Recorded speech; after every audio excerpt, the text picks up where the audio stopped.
जय हिंद दोस्तों। स्वागत है आपका मेरे YouTube चैनल पे। आज हम PYQ सीरीज का लेक्चर नंबर 3 जो कि शिफ्ट है हमारी 14 नवंबर की थर्ड शिफ्ट है। थर्ड शिफ्ट हम आज सोल्व करेंगे।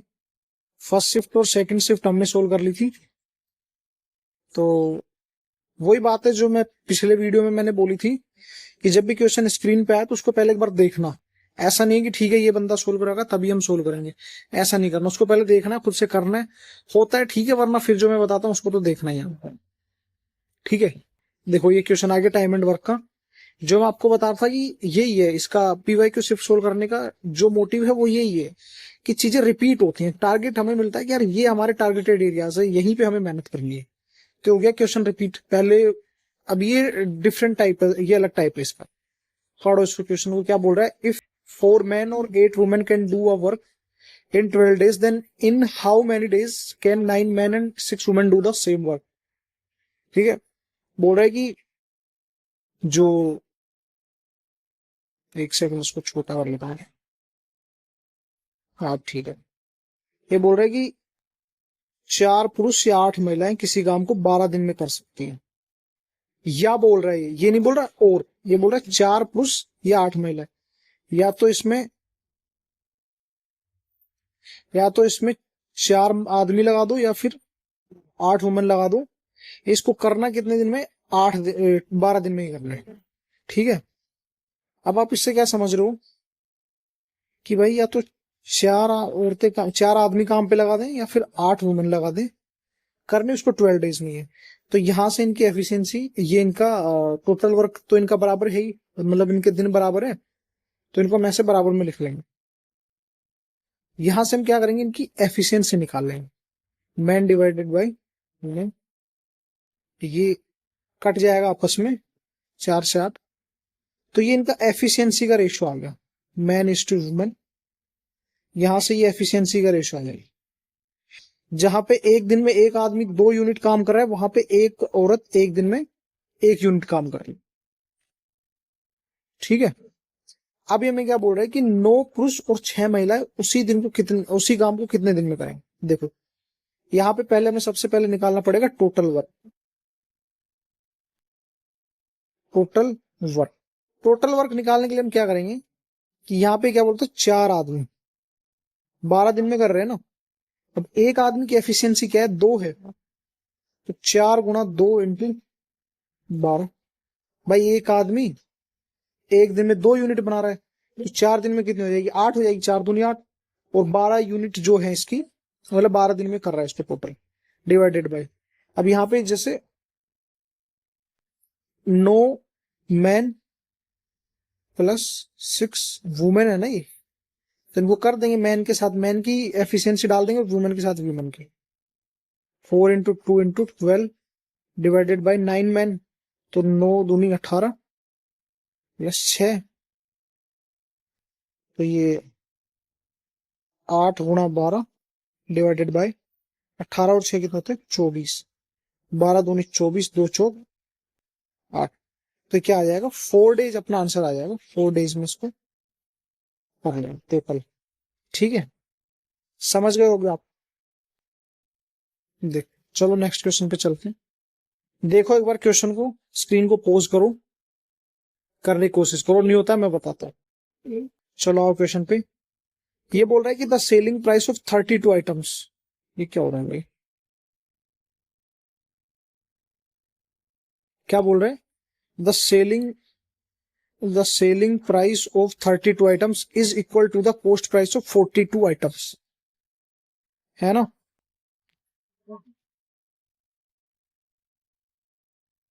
जो 32 वस्तुएं हैं, इनका विक्रय मूल्य selling price SP is equals to 42, sorry 45 जो हैं आइटम्स, उनके कॉस्ट प्राइस के इक्वल है। What is the percentage of profit made on the sale of each item. अब यहां से क्या हम रेशियो निकालेंगे, यहां से रेशियो क्या निकालेंगे भाई, SP के बट्टे में CP आ जाएगा, 45 डिवाइडेड बाई 32। अब देखो कोस्ट प्राइस क्या है, मतलब 32 आ रही है यहाँ पे कोस्ट प्राइस। इसको ऐसे लिख लो, सीपी एस पी 32.45। भाई कोस्ट प्राइस आ रही है 32, सेलिंग प्राइस आपका 45। मैंने क्या बताया था, वो रिपीट हो रहा है ना कि प्रॉफिट या लॉस जो भी कैलकुलेट होगा वो हमेशा कोस्ट प्राइस पे ही कैलकुलेट होगा। और कितना प्रॉफिट आ रहा है, उस कितना प्रॉफिट या लॉस आ रहा है उसको हमें ऊपर लिखना होगा, उससे हमारा पता चल जाएगा। तो जैसे यहाँ पे 13, भाई 13 यूनिट का प्रॉफिट हो रहा है, कितने पे हो रहा है, 32 पे हो रहा है, मल्टीप्लाई बाय 100।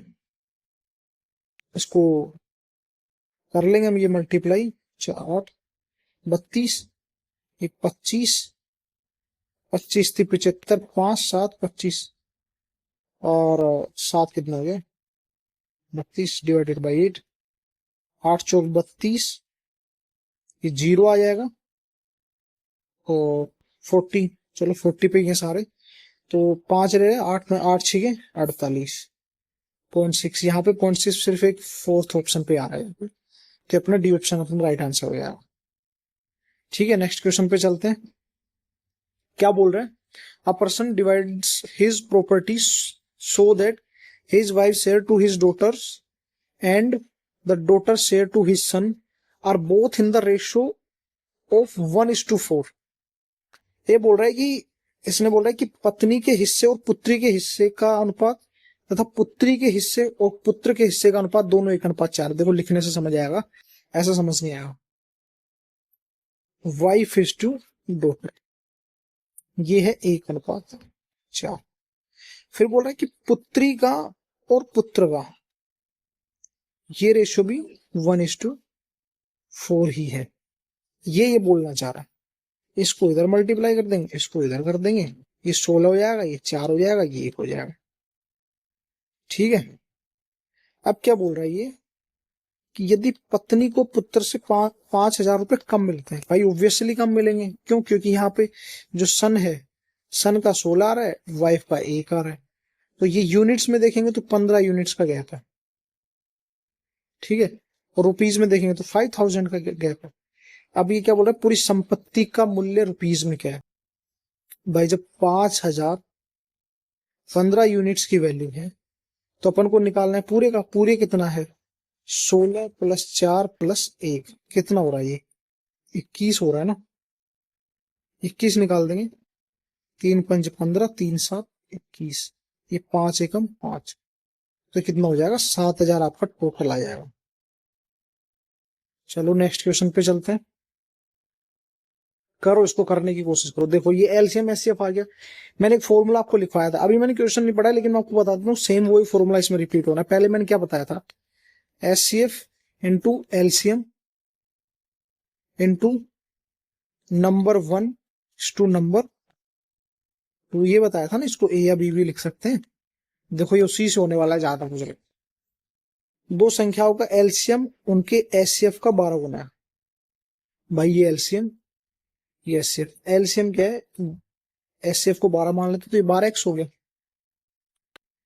संख्याओं में से एक 8 है और एचसीएफ और एलसीएम का योग 52 है। अब देखो इसने क्या बोला, दो में से एक संख्या 8 है, दूसरी हमें नहीं पता, दूसरी देख लेंगे भी, इसको बी लिख देते हैं। क्या बोल रहे हैं, एलसीएम और एचसीएफ का जो सम है ना वो 52 है। भाई एलसीएम हमने 12 माना था, एचसीएफ हमने x माना था, मतलब 12 उसने दिया था, इनका सम कितना हो रहा है, 52 हो रहा है। तो ये 13x हो गया बराबर 52 हो गया, x बराबर 13 × 4 = 52, x बराबर 4 आ गया ना, आ गया। तो x अगर 4 आ रहा है तो आपका एचसीएफ 4 हो गया, एलसीएम इसका 12 गुना था, 12 × 4 = 48 हो गया। तो लिख देंगे ना यहाँ पे 4 × 48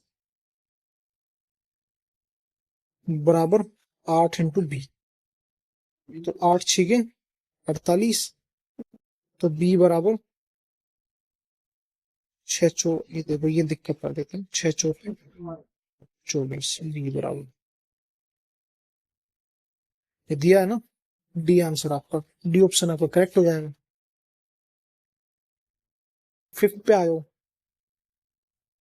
फिफ्थ क्या बोल रहे हैं, एक समबाहु त्रिभुज की प्रत्येक भुजा ए, एक ए यूनिट है, इसकी देखो मैंने क्या कर दिया था, पिछले में ये रिपीट हुआ था ये इक्विलेटरल का, लेकिन पिछले में क्या होता है कि राइट एंगल हुआ था, पर मैंने आपको एक फॉर्मूला बताया था कि इक्विलेटरल ट्रायंगल का जो फॉर्मूला होता है वो होता है एरिया ऑफ इक्विलेटरल ट्रायंगल, है ना।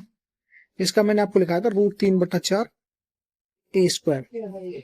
सेम अगर इसकी हाइट निकालना हो ना, height height of equilateral triangle ये होता है √3/2, और ये ए क्या है इसकी साइड। कर लो इसको, इसमें क्या बोल रहा है ये, एक समबाहु त्रिभुज की प्रत्येक भुजा ए है तो त्रिभुज की ऊंचाई याद करो। तो हाइट का इसने ये फॉर्मूला ही पूछ लिया इसने सेम, ठीक है, इसमें कुछ था ही नहीं। अब ये देखो 6 क्वेश्चन में क्या बोला हुआ है, एक त्रिभुज की अंत्य त्रिज्या 7 सेंटीमीटर और इसका क्षेत्रफल 343 सेंटीमीटर स्क्वायर है, त्रिभुज का परिमाप क्या है।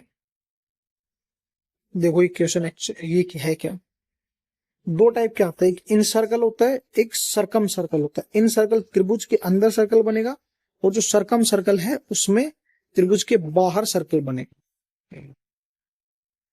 जैसे ये ट्रायंगल आपकी,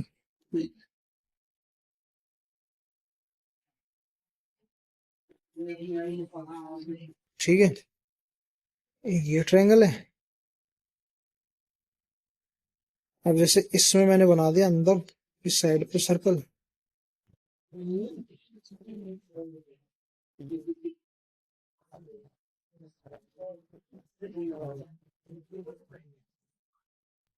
ठीक है, इसमें मैं बना दूंगा बाहर की तरफ सर्कल,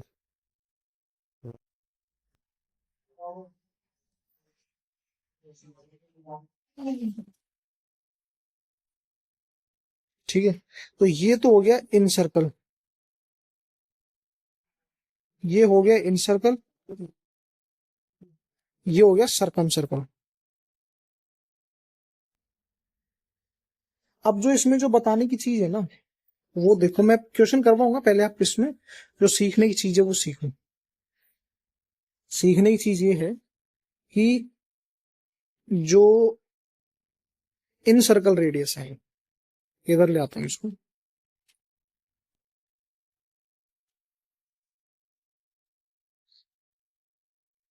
जो इन सर्कल है इसका ये पूछेगा क्या, इन सर्कल निकालने का फॉर्मूला।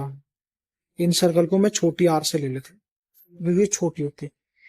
इन सर्कल का किसी भी टाइप का एंगल, कोई भी एंगल ट्रायंगल हो, मतलब बोले नहीं, कुछ भी दे दे, कोई भी ट्रायंगल, तो उसका फॉर्मूला होता है area of triangle divided by semi perimeter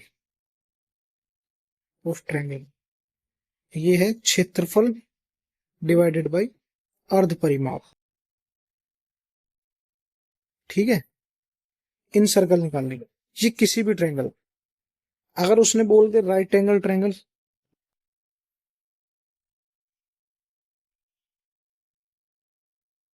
मतलब समकोण त्रिभुज, इसको नोट कर लेना आप, समकोण त्रिभुज। तो समकोण त्रिभुज में जब बोल देना ये, तो समकोण त्रिभुज का फॉर्मूला क्या होता है, a+b-c बट्टे में 2।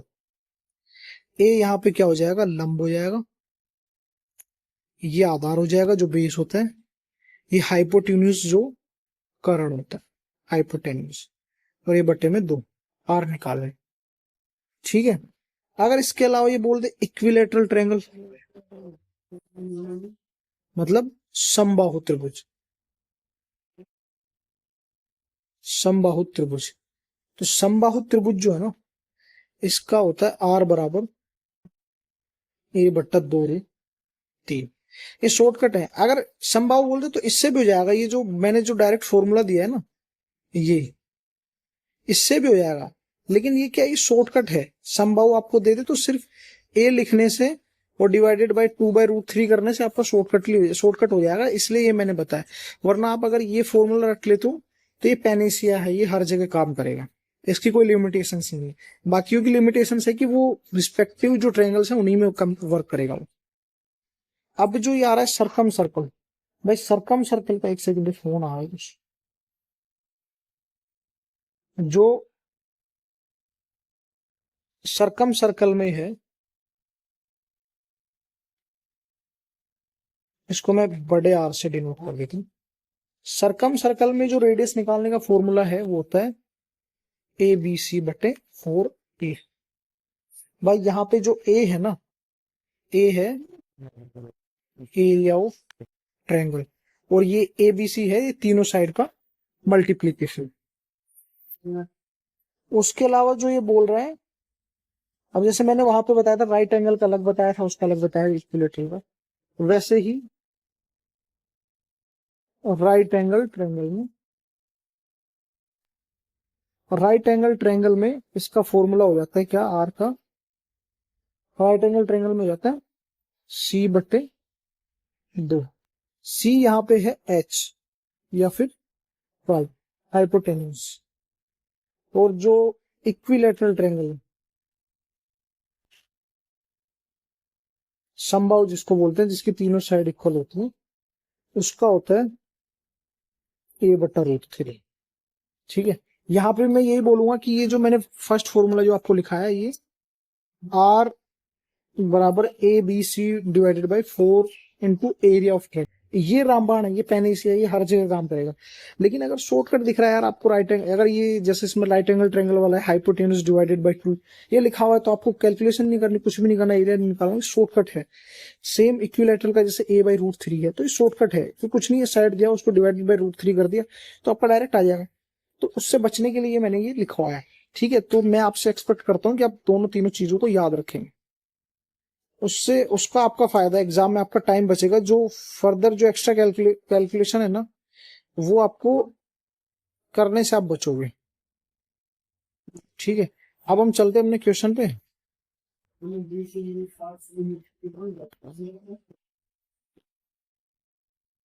इसको मैं एक बार थोड़ा नीचे ले जाते हैं, तो चाहिए। देखो अभी क्या बोल रहे हैं कि त्रिभुज की अंत त्रिज्या 7 है। मैंने क्या बोला, इसने कोई त्रिभुज नहीं बताई अभी, यहाँ पे डायरेक्ट हम आर बराबर लिखेंगे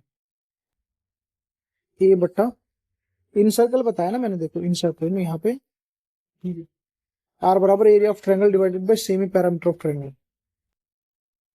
ठीक है, तो आर बराबर एस, ए बटा एस। तो एरिया इसने क्या दिया है 343, सेमी पैरामीटर में नहीं दिया, आर दिया, इन सर्कल दी इसने 7, अंत त्रिज्या। अंत त्रिज्या इसने दी है ना, तो यहां से इसको काट देंगे, 7 चौक 28 और 6 7 नहीं 63।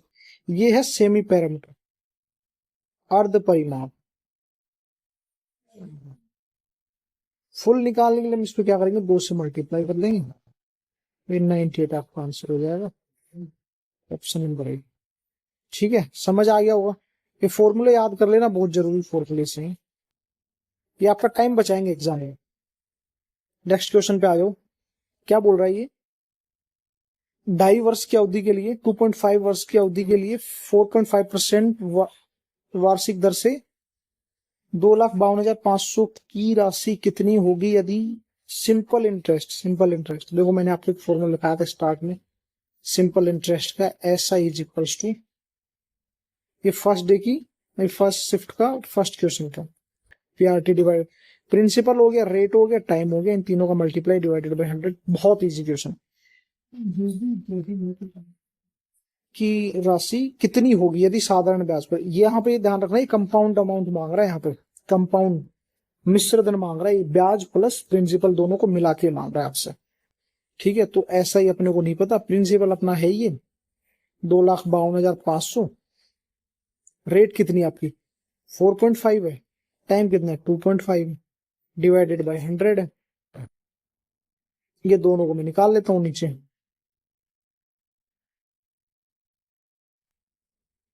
है ना, ये 100 हो जाएगा, 2 जीरो से 2 जीरो इसकी कट जाएगी, 25 चौक 100 25 चौक 100 होता ही है। अब देखो यहाँ पे थोड़ा मैं एक बार इसको दोबारा लिखता हूँ। आपका क्या बन रहा है ये 25 मल्टीप्लाई बाई 45 डिवाइडेड बाई 4 बन रहा है। देखो यहाँ पे मैं कैलकुलेशन आपको शॉर्ट करने का तरीका बताता हूँ। आप ऑप्शन पे जाओ पहले एक बार। ऑप्शन देखो, ऑप्शन है पहला 28,290, दूसरा 27,890, तीसरा अब पहले 27,890, यहाँ पे 27,590, 300 का गैप है। यहाँ पे 28,290 और 28,090 है। ये आपको गैप दिया हुआ है इसमें। यहाँ पे आप गैप देखो, गैप ज्यादा है कि एकदम माइनर सा गैप है या थोड़ा, यहाँ पे 200 200 300 का गैप है दोनों में। तो मैं इसमें एक माइनर सा चेंज कर दूंगा कैलकुलेशन को छोटा करने के लिए। ये जो 45 है ना, क्योंकि मेरे साथ कट नहीं रहा, तो इसको काटने के लिए माइनर सा चेंज कर दूंगा।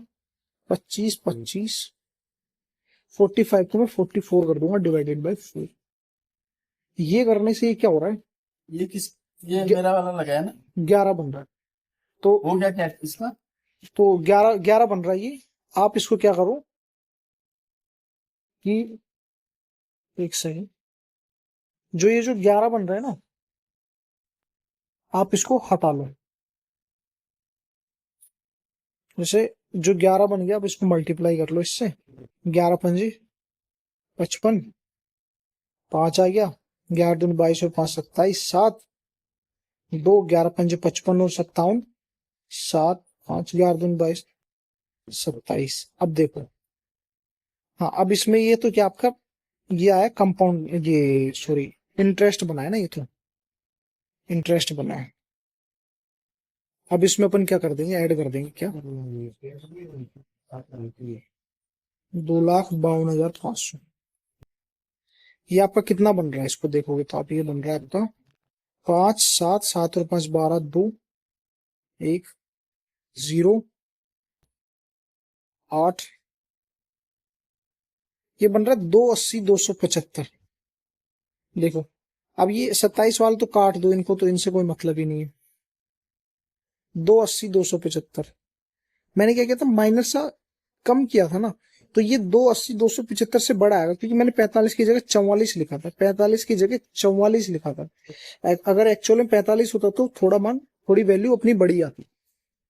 तो 280,275 से बड़ा देख रहे हैं, 280,275 से ये तो 282 तो वो बहुत ज्यादा बड़ा आ गया, लेकिन 280,906 के एकदम पास आ रहा है, तो अपना यही आंसर आ जाएगा।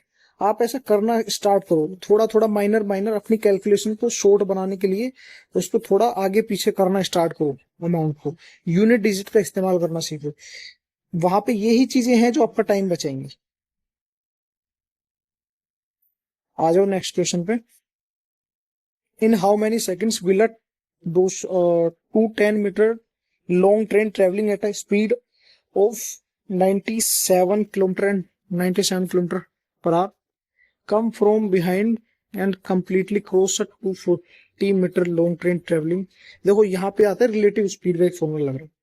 रिलेटिव को क्या बोलते हैं यार हिंदी में, मुझे नहीं पता, नाम याद नहीं आ रहा, शायद परस्पर गति बोलते हैं, ऐसा कुछ होगा इसका। देखो यहाँ पे जो सबसे पहला जो कंसेप्ट है ना, वो समझने की जो है, जो कंसेप्ट अपने को समझने की जरूरत है वो ये है कि जैसे एक ट्रेन है, ये एक ट्रेन है 210 मीटर लंबे, और एक ट्रेन ये है, ये क्या है 240 मीटर लंबी।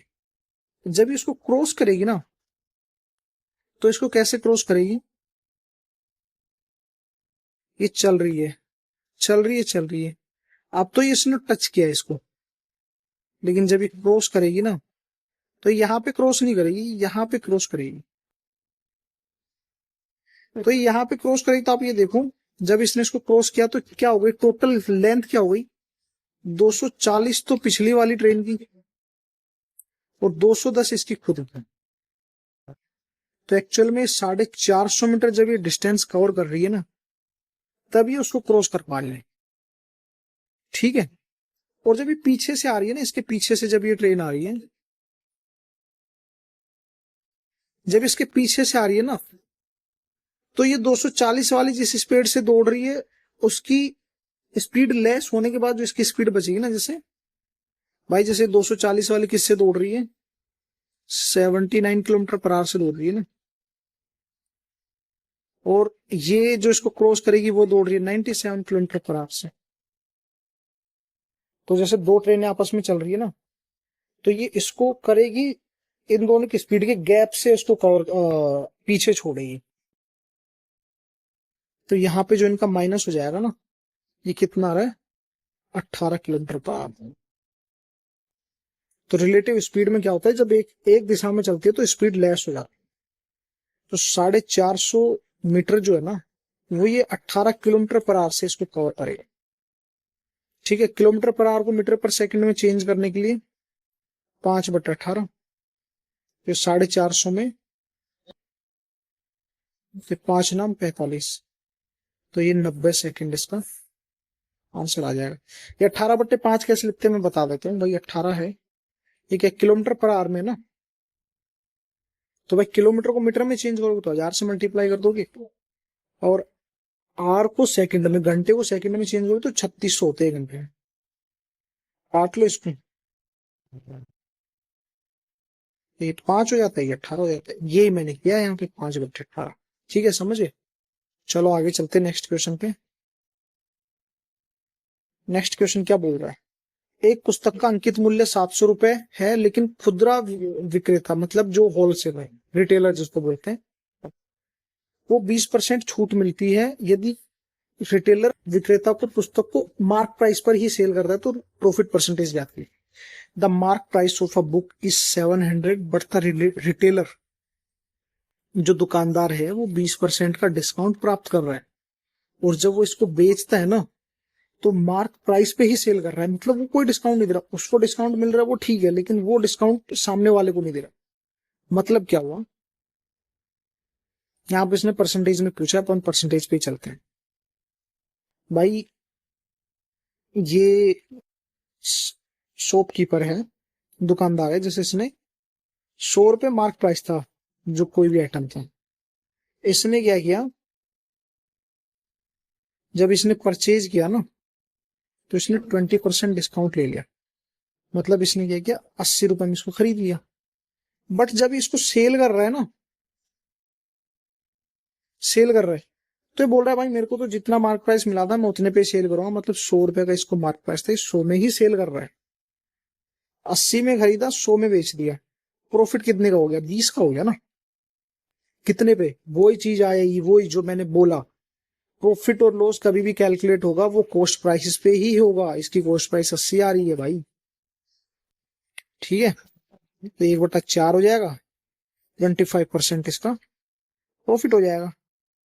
रिपीट हो रहा है, रिपीटेशन का फंडा समझो। जो क्या हो रहा है पीवाई में, एग्जामिनर वही चीज पूछना है, उसके पास वो और क्वेश्चन नहीं है, और चैप्टर नहीं है, जो चैप्टर दे दे उसमें यही पूछेगा, जो कंसेप्ट बेस्ट है वो यही पूछेगा।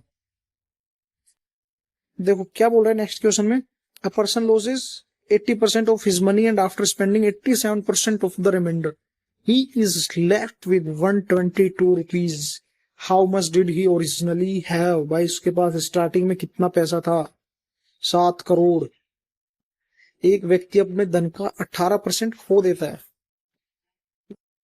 उसका पैसा रहा होगा भाई ₹100 उसके पास रहे होंगे, 18% उसने खो दिया, कितना बचा, 82 रुपए बचे ना, 82% बचे। अब इसका क्या कर देता है, 87% इसका खर्च कर देता है, कितना बच गया उसके पास, 13 रुपए बच गए, 13% बच गया। तो ये बचा हुआ कितने के बराबर, 122 के बराबर आ गया भाई। 100 रुपए थे उसके पास, 82 बचे, 82 का भी उसने 87 खर्च कर दिया, मतलब 13 बचे। अब 13 बचे तो ये 13 122 के बराबर हुआ, ये पूरा बचा हुआ ये इसके बराबर आ गया, 122/82 तो 13, ठीक है, 100। अब मैं इसमें छोटा सा चेंज कर दो जो मैंने पहले बताया था। यहाँ मुझे दिख रहा है ये 41 से, इसको तो मैं 3 बना देता हूँ, तो 41 डिवाइडेड बाई 2 हो जाता है, और इससे मैं करता हूँ तो ये 3 आ जाता है। बस मैं इतना से इसमें चेंज कर रहा हूँ। ये कितना आ गया मेरे पास, इसको भी मैं काट देता हूँ। 2 से कितना हो जाएगा, 50 हो जाएगा। तो ये कितना हो जाएगा, 150। 150 रुपया देगा। 13 से डिवाइड कर देंगे इसको। 13 एकम 13, 2 आ गया, 13 दूनी 26। सॉरी सॉरी सॉरी सॉरी, 13 दूनी 26 नहीं होगा, 13 से एक बार काट दिया, फिर 2 आ गया, 13 एकम 13, 7 बच गया, 13 पंजे। क्या हो रहा है यार ये? भाई यहाँ पे किया, 7 बच गया, 13 पंजे 65, 5 13 3 39। अब ये देखो किसके बराबर आ रहा है ये। अपन ने थोड़ी इसमें छेड़छाड़ करी थी ना भाई, उसको 3 कर दिया था ना, बढ़ा दिया था। तो बढ़ा दिया था तो क्या हुआ, अपना अमाउंट बड़ा आ गया, लेकिन एक्चुअल में तो वहां पे 2 था तो छोटा आना था ना। 3 अपन ने किया था तो इस वजह से वो बड़ा आ गया, लेकिन अगर 2 ही होता तो छोटा आता। तो 1153 से छोटा अमाउंट देखो, 1153, 1143 और 1144। ठीक है, तो यहाँ पे मैंने छोटा चेंज किया था, तो इसलिए मैं यहाँ पे आ जाऊंगा 1144 के साथ आ जाऊंगा। 1144 आपका आंसर हो जाएगा, या फिर 1143 आप एक बार कैलकुलेटर से करके देख लेना, या फिर अपने लेवल पे कर लेना। बाकी आएगा इन दोनों में से ही, ए और सी में से ही इसका आंसर आएगा। ठीक है, अब आ जाओ, ये नेक्स्ट क्वेश्चन क्या बोल रहे हैं। 800 रुपए, the compound interest on a sum of 8000 becomes 126 one in 18 months. Find the rate of interest if interest is compounded half yearly. Half yearly बोल रहे हैं ना। जैसे एक बैकग्राउंड ठीक कर देते हैं।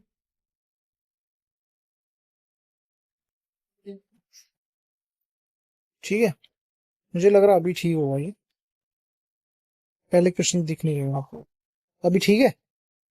क्या बोल रहा है ये, कंपाउंड इंटरेस्ट है जो एक सम पर 8,000 रुपए का कोई प्रिंसिपल है, उस पर 18 महीनों का जो इंटरेस्ट है ना वो 1261 रुपए आ जाता है। तो छमाही रूप से चक्रवृद्धि ज्ञात किया जाता है, मतलब 6 मंथ पर एनम। जैसे 6 मंथ पर इस पर जो इंटरेस्ट का ड्यूरेशन है वो 6 मंथ पर कैलकुलेट किया जा रहा है। हाफ ईयरली है, हाफ ईयरली, हाफ ईयरली। देखो अब इसका करने का क्या तरीका है। इस क्वेश्चन में एक ही तरीका है, ऐसा कभी भी आ जाए ना। तो जैसे 8,000 तो ये आ रहा है, आपका अमाउंट बढ़ के कितना हो गया, 1261 हो गया। तो यहाँ पे 8,000 और 1261 को जोड़ देंगे तो ये 9,261 हो जाएगा। अब देखो ये क्या बोल रहा है, हाफ ईयरली कैलकुलेट हो रहा है। 18 महीने में 3 हाफ ईयरली आ जाते हैं, तो यहाँ पे हम √3 कर देंगे। इसमें ना ये √3 करने से पहले हम इसको काट भी सकते हैं। 8,000 और 900, ये 9261 रुपीज जो है इनको काट सकते हैं अगर कट रहा है तो। यहाँ कट नहीं रहा है इसलिए हम डायरेक्ट √3 कर रहे हैं। ठीक है, √3 कर रहे हैं इसको, √3 नहीं, √3। अब जैसे इसका ये 8,000 है, कि सबको पता है ये 20 का है और ये 21 का है। अब यहाँ पे देख लो 20 से 21 हुआ है, तो 1/20 में अगर करता हूं और मैं करता हूं तो ये क्या रहा है, 5% इंटरेस्ट रेट आ रही, मतलब 20 से 21 हो रहा है। तो ये यहाँ पे जो डिफरेंस आ रहा है ना 1 का, बट्टे में 20 करने से यहाँ पे इंटरेस्ट रेट आई। अब ये जो इंटरेस्ट रेट आई है ना, ये अपनी आई है हाफ ईयरली। ईयरली अगर मैं निकालू 1 साल की, तो 5 5 प्लस 10 कितना होता है, 10% हो जाती है ना। तो ईयरली आपकी रेट है 10% फॉर एन ब्याज। ये 10% आपका बी ऑप्शन हो गया। जब भी ऐसा क्वेश्चन आए, 8,000 इधर लिखना है, उसमें जितना लग गया उसको ऐड कर देना है। अगर यहाँ पे कट रहा है तो उसको काट लेंगे, जिससे क्या है कि आपको अंडर रूट या अंडर क्यूब रूट करने में आपको आसानी रहेगी। ठीक है, अंडर रूट और अंडर रूट क्यूब दोनों करने में आसानी रहेगी। तो यहाँ पे ये 20 21, और फिर इससे जो डिफरेंस है उसको ऊपर लिख लेंगे, और इनिशियल जो है जैसे 20 था ये, तो इसको बेस बना देंगे तो आपका यहाँ पे इंटरेस्ट रेट आएगा।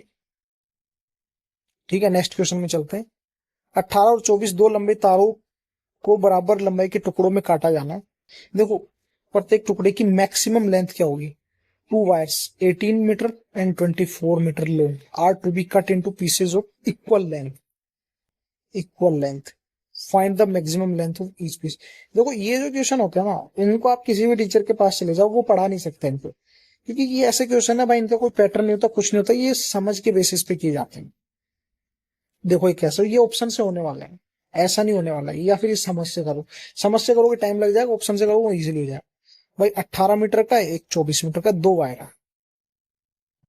ठीक है, दो हो गए। ये क्या बोल रहा है, इनको जो काटना है ना वो इक्वल लेंथ में काटना है। देखो ऑप्शन से मैं सिखाता हूँ भाई, इनके ये इसने टुकड़ों की लिमिटेशंस नहीं दी, आप इसके चाहे 10 टुकड़े कर दो, चाहे 20 टुकड़े कर दो, चाहे 30 टुकड़े कर दो, लेकिन होने बराबर चाहिए। अब बराबर भी कौन से भाई, बराबर होने चाहिए, उनका जो मेजरमेंट है ना, वो जो ऑप्शन में दिया ना, इन चार में से होना चाहिए। 18 से करो, 18 से करो, इसका एक टुकड़ा हो जाएगा ये, चलो ठीक। इधर मैं करूंगा 18, 6 बच जाएगा भाई, ये तो बराबर नहीं हुआ ना, ये दो तो बराबर हो गए लेकिन ये बराबर नहीं हुआ, तो ये आपका फेल है। दूसरा आ जाओ 6, 6 तो 6 कर रहे हैं तो पहला टुकड़ा 6 का हो गया, दूसरा भी 6 का हो गया, तीसरा भी 6 का हो गया, क्योंकि 18 हो गए टुकड़े। इसमें आ जाओ, पहला था 6 का, दूसरा भी 6 का, तीसरा भी 6 का, चौथा भी 6 का बन रहा है। भाई यहाँ पे जो सारे सिमिलर हो रहे हैं, तो ये आपका आंसर सही हो जाएगा। नेक्स्ट ऑप्शन पे भी चल के देख लेते हैं, डाउट है तो कुछ। पहला जैसे 8 का हो गया, दूसरा भी 8 का हो गया, 16 बच्चा कितने, 2 सेंटीमीटर का, 2 मीटर का, तो यहाँ इक्वल नहीं हो रहा ना, ये भी फेल है। तीसरे पे आ जाओ 12, पहला हमने 12 का कर दिया, दूसरा 6 का, तो यहाँ पे इक्वल ही नहीं होगा, तो इस वजह से इस टाइप के क्वेश्चन ऐसे हो जाएंगे। इसमें कोई, इनमें कोई फिक्स तरीका नहीं है कि यार कोई फॉर्मूला टीचर लिखा देगा कुछ, ये इनके फॉर्मूले होते ही नहीं है, समझ के बेसिस पे चलेंगे। एग्जाम में ऑन द स्पॉट आपके माइंड में क्या काम कर रहा है वही होगा। और सबसे अच्छा, अगर कुछ भी समझ में नहीं आया तो भाई एक बार ऑप्शन से नजर मार लो, ऑप्शन ही आपकी हेल्प करेंगे। ऑप्शन पहले से जड़ी बूटी है हर क्वेश्चन को सोल्व करने। The average of 5 consecutive odd number is 63, which of the following is the largest number among them.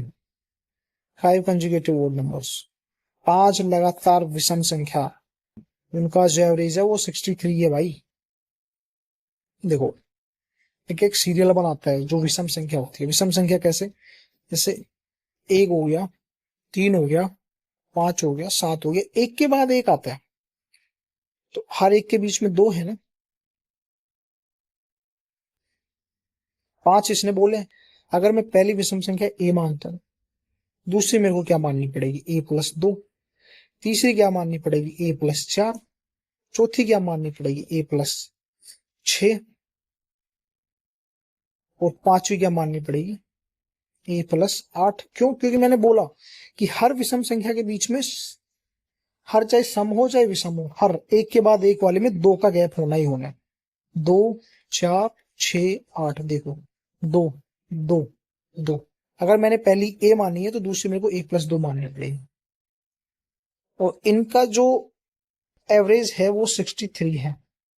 ठीक है, तो एवरेज यहाँ पे मैं इसको 5 कर देता हूँ डिवाइड में, इनको मैं ऐड कर लूंगा, 5 प्लस 6 और 4 10, और 8 और 2 10, ये 20 हो जाएगा भाई। 4 और 2 और 4 6, 6 12, 12 और 8 20, ये 63 इंटू 5, 5 × 15, 5 6 30 और 1 31 माइनस 20, तो 5 ए बराबर 295, ए बराबर 5 55 25 और 5 9 45।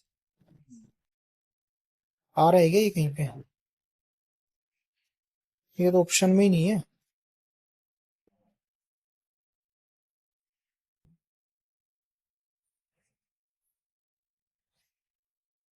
कुछ गड़बड़ कर दी क्या, 3 2 5, 5 ए, 6 6 12 8 20, 5 3 15, 1 5 6 31 20, 295, 55 25, 5 9 45।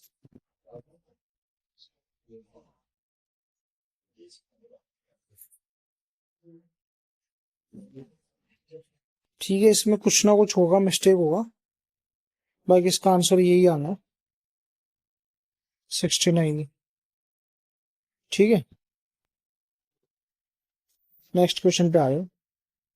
क्या बोल रहे हैं, सबसे बड़ी संख्या ज्ञात कीजिए जो 90, 180 और 240 को डिवाइड करे। देख, मैंने अभी आपको क्या बोला था कि ये क्वेश्चन ना इस टाइप की क्वेश्चन है जिनको एग्जाम में टीचर पढ़ा ही नहीं सकता। इनकी कोई वैरायटी नहीं है भाई, ये सिर्फ ऑप्शन से सोल्व होने वाले हैं, या फिर उस टाइम पे जो आपका दिमाग काम करे उसके समझ के बेसिस पे देखो। अब इसका क्या बताएगा टीचर, क्या बताएगा इसमें? इसमें कुछ नहीं, ऑप्शन से जाओ, सबसे बड़ा नंबर देखना। सबसे बड़ा नंबर कौन सा? ऐसे तो बहुत है बड़े बड़े नंबर भाई, लेकिन ये इसको बड़ा नंबर कौन सा चाहिए? जो ऑप्शन में दिए उनमें से बड़ा नंबर चाहिए। 30 है, 30 से मैं करता हूँ तो 30 से तीनों, 30 से 90 भी डिवाइड हो रहा है, ये भी डिवाइड हो रहा है, ये भी डिवाइड हो रहा है। 60, अब यहाँ सबसे बड़ा 60 है ना, तो 60 से करके देखो। 60, तो 60 से 90 नहीं हो रहा, तो एक कट हो गया। 15, 15 हो रहा है, लेकिन 15 तो 30 से छोटा है, तो 15 को चेक ही नहीं करना। तो 30 भी, 20 भी 30 से छोटा है, तो इसको भी चेक नहीं करना, तो यहाँ पे 30 आंसर आ जाएगा। ठीक है, एक्चुअली में हमें यहाँ पे सबसे पहले 60 को चेक करना था, क्योंकि सबसे बड़ा वही है, वो नहीं हो रहा, तो फिर हमें 30 को करना है, क्योंकि 30 उसके बाद सबसे बड़ा है। 30 हो गया तो फिर 15 और 20 को छेड़ना ही नहीं है। ठीक है, तो आपका 30 आंसर हो जाएगा यहाँ पे, ऑप्शन नंबर ए। अब क्या बोल रहा है ये, एक समकोण त्रिभुज के आधार में 60% की वृद्धि की जाती है उसी क्षेत्रफल को बनाए रखने के लिए। समझने वाला क्वेश्चन है ये। इसमें 4-5 क्वेश्चन इस शिफ्ट में अच्छे क्वेश्चन आए, 4 से 5। देखिए, समकोण त्रिभुज है, उसी क्षेत्रफल को बनाए रखने के लिए उसकी जो हाइट है ना, उसको कितना कम किया जाए। ये क्या है, अपनी राइट एंगल ट्रायंगल है, ये बेस है, ये हाइट है, और ये हाइपोटेन्यूज है। ये बोल रहा है जो इसका जो बेस है ना, इसको 60% से बढ़ा दिया जाता है। अब इसके जो हाइट है ना, इसको कितना कम किया जाए जिसके इसका एरिया है ना, एरिया सेम रहे। देखो, पहले तो आपको इसका फॉर्मूला, एरिया का फॉर्मूला आना चाहिए, 1/2 इंटू बेस इंटू हाइट। ये होता है राइट एंगल ट्रायंगल के एरिया का formula, area of right angle triangle. ठीक है, अब इसने क्या किया है, देखो 60% की बढ़ोतरी की, 60/100 वही 3/5, मतलब इसका 5 से इसका 8 इसका बेस कर दिया। ठीक है, बेस इसका कर दिया ना। अब इसकी हाइट को कम करना है, हाइट को कम कर दो ना, 5 से 8 है, तो 8 से 5 इसकी हाइट को कर देंगे, 3 कम कर देंगे कितने पे, 8 पे, मल्टीप्लाई बाय 100। कितना आ जाना है, 300/8, 8×3 = 24, और 8×7 = 56, 4/8, तो मतलब ये 37 से 1/2%, 37.5% आपका आंसर आ जाएगा। ये आज का लेक्चर यहीं खत्म होता है। थैंक यू आपको देखने के लिए, बहुत बहुत धन्यवाद। अगर वीडियो पसंद आए तो उसको लाइक करें, शेयर करें और सब्सक्राइब करें, और शेयर करना ना भूलें। जो भी आपके हैं बैचमेट्स, या जो कोई आपके साथ पढ़ रहा है, तैयारी कर रहा है, तो उसको जरूर करें अगर आपको हेल्पफुल लग रहा है तो। और वीडियो देखने के बाद अगर पसंद आ रहा है तो उसको लाइक करें, वरना डिसलाइक भी करें, जिससे मुझे समझ आएगी हाँ मेरे अंदर कुछ कमी है, मुझे कुछ सुधारना है, कुछ मेरे वीक एरियाज उन पे मुझे काम कर। ठीक है, चलो मिलते हैं नेक्स्ट वीडियो में आपको, तब तक के लिए जय हिंद आप सभी को।